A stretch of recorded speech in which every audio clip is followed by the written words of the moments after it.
அவன் ஏமாற்றிட்டான் அப்படின்னு சொல்கிறத விட நாம் அவர்கள் பேச்சில் ஏமாந்து விட்டோம் என்பதுதான் உண்மை.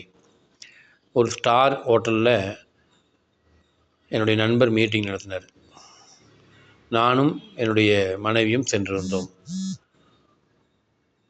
ஒரு பெரிய தொகையை நீங்கள் இன்வெஸ்ட் பண்ணால் மாதம் ஒரு பெரிய தொகை உங்களுக்கு நாங்கள் கொடுப்போம் என்ற அடிப்படையிலே அவர்கள் பேசினார்கள். பேச்சிலே நாங்கள் மயங்கி விட்டோம். பின்பு நாங்கள் கஷ்டப்பட்டு அந்த பணத்தை நாங்கள் சேகரித்து அவர்களிடத்தில் இன்வெஸ்ட் பண்ணோம்.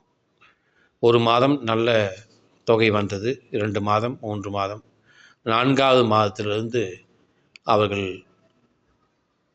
அனுப்பவில்லை. கேட்டால் கம்பெனி திவாலாகிவிட்டது என்று சொல்லிவிட்டார்கள். நண்பரிடத்தில் சென்றேன்.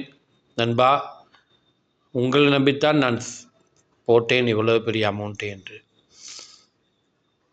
உண்மைதான், நானும் ஏமாந்து விட்டேன் என்று சொல்லி கையை விரித்து விட்டார். இதிலிருந்து நான் என்ன சொல்கிறேன்னா, அவங்க ஏமாற்றிட்டாங்க அப்படிங்க சொல்கிறத விட அவர்கள் பேச்சில் நாம் ஏமாந்து விட்டோம் என்பதுதான் உண்மை. கவனமாக இருந்து இந்த உலகத்தை நாம் வலம் வர வேண்டும்.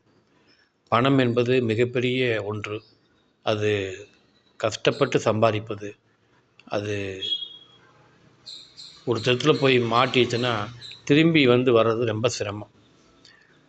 நாங்கள் இன்றும் கஷ்டப்பட்டு வருகிறோம். ஆதலால் ஒரு இடத்துல பணம் கொடுக்குறீங்கன்னா கொஞ்சம் யோசனை பண்ணி பல இடத்துல விசாரித்து அவரிடத்துல நீங்கள் கொடுங்க. இல்லைன்னா கொடுக்காதீங்க. அன்பானவர்களே, எத்தனையோ நல்ல பேங்க் இருக்குது, அதில் போட்டுக்கலாம்.